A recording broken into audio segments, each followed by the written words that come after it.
Halo semuanya, di sini aku akan membacakan tarot untuk kalian ya. Pembacaan ini bersifat general dan kolektif, jadi tidak akan 100% ceritanya akan sama persis dengan kalian semua. Maka dari itu, berbijaklah dalam menanggapi pembacaan aku dalam pembacaan tarot ini ya, dan gantungkanlah semua harapan, keinginan, dan apapun dalam kehidupan kalian itu tetap eh, minta bantuan kepada Sang Pencipta karena dialah yang mampu membolak-balikkan perasaan, situasi setiap umatnya ya. Oke, tema kali ini aku akan mengambil bacaan tentang apakah dia yang meninggalkanmu masih ada perasaan padaku ya. Oke, kalian boleh fokuskan siapa orangnya dan sebutkan namanya di dalam hati ya. Oke, aku akan mulai pembacaannya. Apakah dia yang telah meninggalkanku masih memiliki perasaan kepadaku? Oke, oh, oke, playfulness.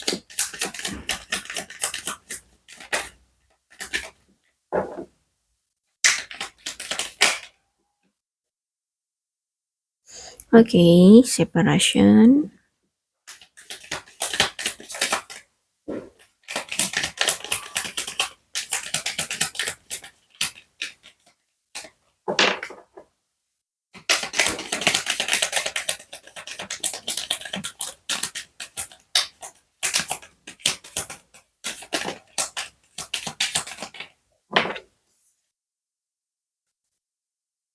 New love.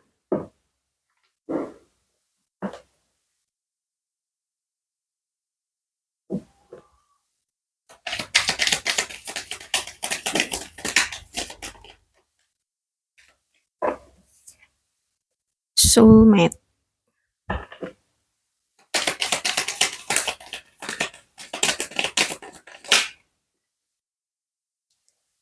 Healing family issue. Oke. Oke. Ya. Sebenarnya orang ini aku rasa masih ya mengingat kamu, masih terkadang mengingat-ingat atau mengenang masa-masa di mana saat kalian bersama dan dia bahagia loh sebenarnya ketika dulu sama kalian, terus masih memiliki hubungan eh, apa namanya baik-baik aja hubungannya dulu ya. Dan mereka mengenang itu di masa-masa saat mereka sendiri atau mungkin ya ketika dia mengenang aja gitu ya, mengingat-ingat sebenarnya dia merasa bahagia bersama kamu. Ya, dan aku lihat di sini memang kalian sudah berpisah, sudah lost contact, sudah nggak ada komunikasi, sudah tidak ada pertemuan, ya separation. Intinya benar-benar break, berpisah gitu ya. Oke, new love ya. Mungkin ada orang-orang yang mendekati dia ya, dia banyak disukai orang-orang ya di sini. Tapi aku lihat di sini dia itu soulmate-mu. Jadi walaupun sebagaimanapun banyaknya dia akan menjalin hubungan dengan cinta baru ya, dengan orang baru, dia akan selalu terikat dengan kamu, selalu mengenang kamu, selalu mengingat kamu ya. eh Mau gimana pun ya, dia pasti selalu kepikiran kamu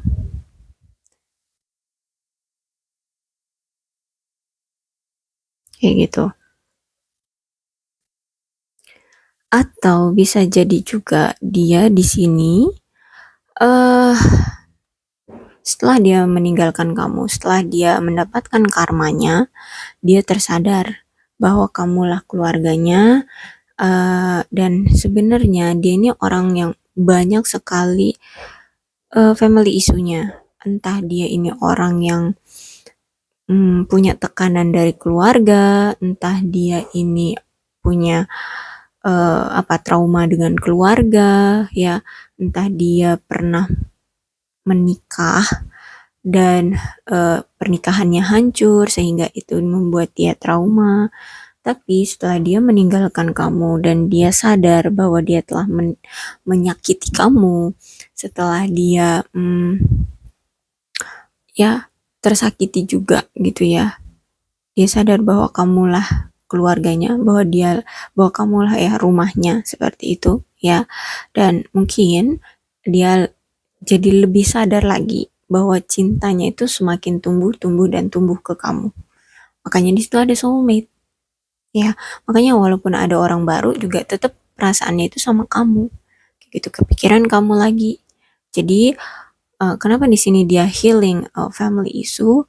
Ya, mungkin karena dia sebenarnya banyak sekali trust issue, banyak sekali family issue yang dia punya, sehingganya dia punya keraguan-raguan untuk menjalin hubungan, ataupun di setiap dia menjalin hubungan itu tidak berjalan dengan baik ya karena dia masih memiliki family issue ya.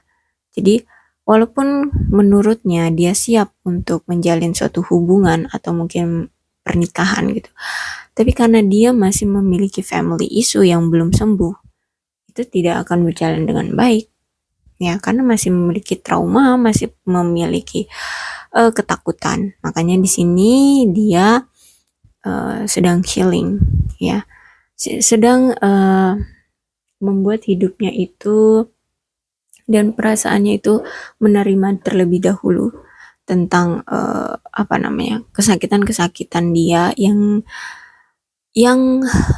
dia dapatkan dari family isunya itu ya.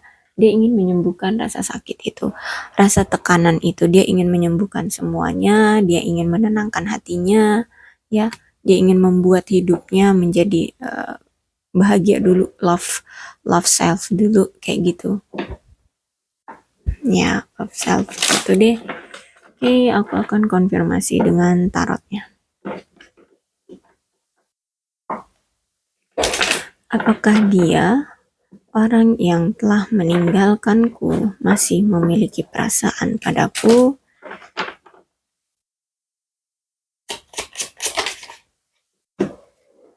Oke. Eight of Swords.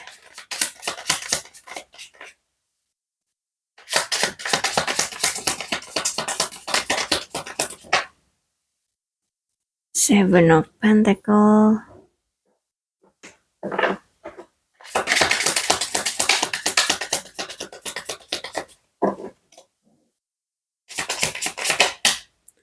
Okay. Nine of Swords.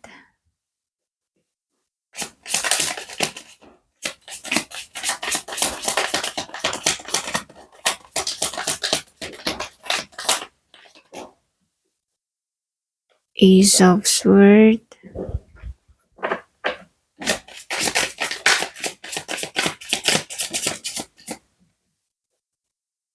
Eagle of Pentacles.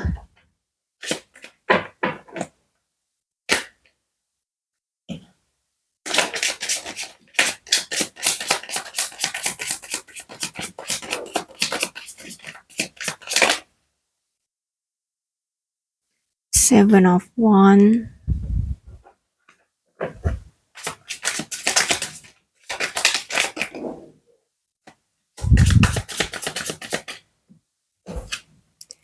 Queen of Cups. Oke, aku ngelihat di sini dia merasa ketakutan, merasa bingung ya, harus memulainya seperti apa. Dia merasa kayak nggak tahu harus gimana ya untuk menghadapi perasaannya yang semakin tumbuh sama kamu. Dia merasa rindu sama kamu, dia merasa ya terpenjara sih, dia merasa kayak apa ya, nggak bisa berkutik, stuck lah intinya ya, stuck dan merasa kayak lemah, nggak bisa berbuat apa-apa tentang situasi ini kayak gitu. Dan ya udah, sekarang akhirnya dia hanya berfokus pada pencapaian secara finansial dia fokus pada keuangan, pada karir, menghasilkan uang kayak gitu ya. Jadi hanya ya keduniawian aja yang dia cari gitu ya. Karena aku lihat di sini juga dia memang kalau keuangan tuh lagi ya lagi butuh banyak kayak gitu ya. Dia ingin menstabilkan finansial dia, ingin ya karena nggak tahu lagi dia harus gimana untuk uh, bisa mengontrol perasaannya, untuk bisa apa ya, menunjukkan atau agar perasaan dia tuh terbalas ya ke kamu. Sedangkan ya kalian sudah berpisah kayak gini, kayak gitu ya, dan dia masih memiliki family issue. Jadi dia masih bingung. Ya udah, akhirnya dia membelokkan kehidupannya gitu ya. Pemikirannya ya udah, fokus aja dulu pada karir dan keuangan. Oke, bahkan di sini dia sampai bingung ya, bingung sampai sulit tidur juga. Sebenarnya dia merasa malu sama kamu, merasa apa ya, eh ketakutan, terus dia juga curigaan ya.